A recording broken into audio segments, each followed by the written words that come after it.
Honey trap करने वाला gang फड़िया गया ते गैंग दी विच कुड़ियां ते मुंडे लोकां नूं फसा के ब्लैकमेल करके लुट रहे सी। मजीद जानिए मलिक मुश्ताक को जो एसपी इकबाल टोन मुहम्मद उमर दे नाल मौजूद ने। जी मलिक मुश्ताक आगाह करियो की तफसीलात ने। बिल्कुल इस वे मैं मौजूद हाँ एसपी इकबाल टोन उमर साहब के नाल तुहानूं दसदा चला कि अज इन्होंने दस्सिया कि एक बड़ा केस सामने आया कि जिन्होंने कहा जाता हनी ट्रैप। इस हवाले नाल इन्होंने अगे गल की है। उमर साहब को पूछ रहे हैं सर दसना कि किस किस्म का केस सी ते किन्ने को पैसे खादे गए हैं। जी बिल्कुल, ये थाना हंजरवाल में एक केस सामने आया है हनी ट्रैप का। इसमें जो गैंग है इसके अभी हमारे सामने जो हमने गिरफ्तार किए हैं वो 4 मेंबरान हैं, जिसमें 2 लड़कियां और 2 लड़के हैं।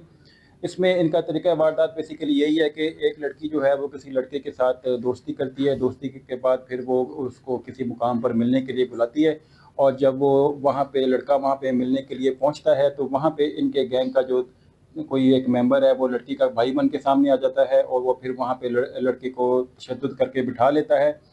इसी दौरान वहाँ पे इनके गैंग का एक और मेंबर पुलिस वाला बन के सामने आ जाता है और वो वहाँ पे उसको फिर मुख्तलिफ तरीक़ों से ब्लैकमेल करता है, धमकियाँ देता है, और उसके पास जो चीज़ें कीमती चीज़ें होती हैं वो भी ले लेते हैं ज़बरदस्ती। सर सारे बंदे फड़े गए हैं? इसमें 4 मुलज़मान हमने पकड़ लिए हैं, एक और मुलज़िम है, उसके लिए गिरफ्तारी के लिए हम छापे लगा रहे हैं।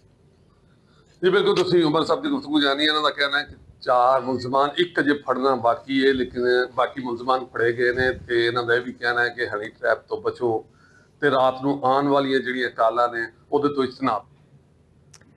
बहुत शुक्रिया मलिक मुश्ताक, तुसीं अपडेट